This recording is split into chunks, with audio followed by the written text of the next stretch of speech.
South Korea and the U.S. have begun formal negotiations to discuss the deployment of the Terminal High Altitude Area Defense, or THAAD system, amid heightened tensions on the Korean peninsula. And officials from Seoul and Washington signed an agreement to set up a joint working group today. Our national defense correspondent, Kim Hyun-bin, joins us live from the Ministry of National Defense in Seoul.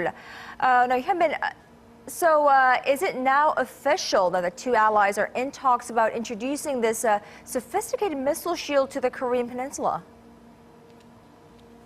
That's right, Conn-young. Seoul and Washington earlier today signed an agreement to start officially discussions for the possible deployment of THAAD here in Korea.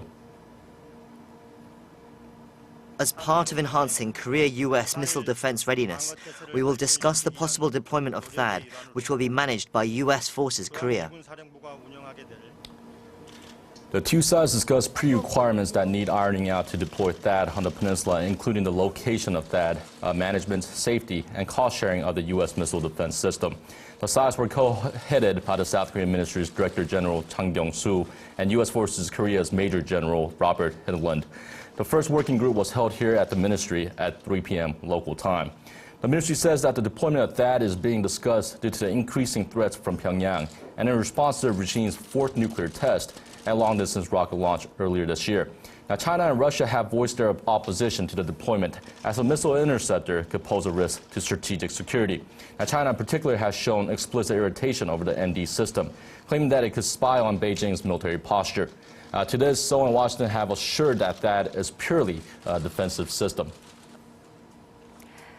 Now, Hyun-bin, we've also been learning that the short-distance projectiles that North Korea fired yesterday are, in fact, new additions to the North military hardware. That's right, Conn-young. A military official says that around 8 short-range projectiles that have been fired on Thursday seems to be North Korea's newly developed 300mm multiple rocket launchers. Now, North Korean leader Kim Jong-un is believed to have presided over the launch at Wonsan, Gangwon-do province. Now, this new weapon has a range of up to 200 kilometers, and when fired from the border, can target the newly built U.S. base in Pyeongtaek in Gyeonggi-do province. Now, military officials say that the 300mm multiple rocket launcher is almost ready for placement on the front lines, and added that the South Korean military needs to come up with new countermeasures to neutralize the weaponry.